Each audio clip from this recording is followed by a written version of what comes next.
The Pune iron box murder case. 26 ऑक्टोबरची रात्र. पुणे शहर झोपलं होतं, पण एका गोदामात एक नवरा त्याच्या पत्नीचा मृतदेह जाळत होता. आणि सगळ्यात भयानक गोष्ट, हे सगळं त्याने आधीच प्लॅन केलं होतं. हा आहे 42 वर्षाचा समीर पंजाबराव जाधव. फॅब्रिकेशन आणि गॅरेज काम करणारा साधा माणूस. आणि त्याची पत्नी अंजली समीर जाधव, एक शाळेची शिक्षिका, शांत, साधी आणि सर्वांसाठी आदर्श. बाहेरून पाहिलं तर त्यांचं आयुष्य सामान्य होतं, पण घराच्या आत रोज भांडणं होत होती. कारण संशय. समीरला वाटत होतं त्याची पत्नी कोणाशी तरी बोलते आहे. तिच्या फोनमधले मेसेज पाहून तो वेडा झाला होता. पोलिसांच्या तपासात समोर आलं तो स्वतःच दुसऱ्याच्या फोनवरून तिला मेसेज करत होता, फक्त हे सिद्ध करण्यासाठी की ती चुकीची आहे.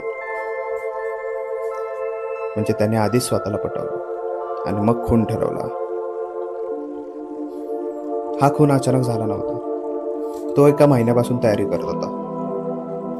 त्याने एक गोदाम भाड्याने घेतले, गोगलवाडी फाटाजवळ.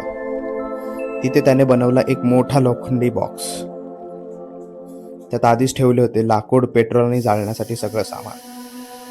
पोलीस सांगतात तो क्राईम शो पाहत होता, मर्डर लपवण्याचे मार्ग शिकत होता. 26 ऑक्टोबर संध्याकाळी समीरने पत्नीला सांगितलं, चल ड्राईव्हला जाऊन येऊया. मग दोघे कारने गेले, हसत बोलत, जसं काहीच चुकीचं नाही. परतताना तो तिला त्या गोदामात घेऊन गेला. दोघे बसले, भेळ खात होते आणि अचानक त्याने तिचा गळा दाबला. काही मिनिटात सगळं संपलं. समीरने तिचं शरीर त्या लोखंडी बॉक्समध्ये ठेवलं, पेट्रोल टाकलं आणि आगही लावली. रात्रभर सरळी जळत राहिलं. सकाळी त्याने राख गोळा केली आणि नदीकाठी टाकून दिली. बॉक्स तो साफ केला आणि भंगारवाल्याला विकून टाकला. 2 दिवसांनी तो पोहोचला वारजे माळवाडी पोलीस स्टेशनमध्ये. तक्रार दिली, माझी पत्नी गायब आहे. तो वारंवार चौकशी करत होता, खूपच काळजी घेतल्यासारखं वागत होता. आणि तेच पोलिसांना संशयास्पद वाटलं.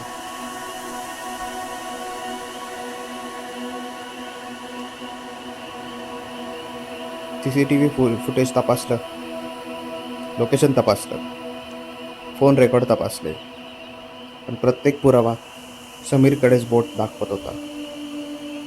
शेवटी चौकशीत तो तुटला आणि कबूल केलं सगळं. एक नवरा ज्याने परफेक्ट गुन्हा करण्याचा प्रयत्न केला, पण त्याने विसरलं गुन्हा लपवता येत नाही आणि सत्यही नाही. ही कथा संपली नाही, कारण सत्य अजूनही प्रश्न विचारतं.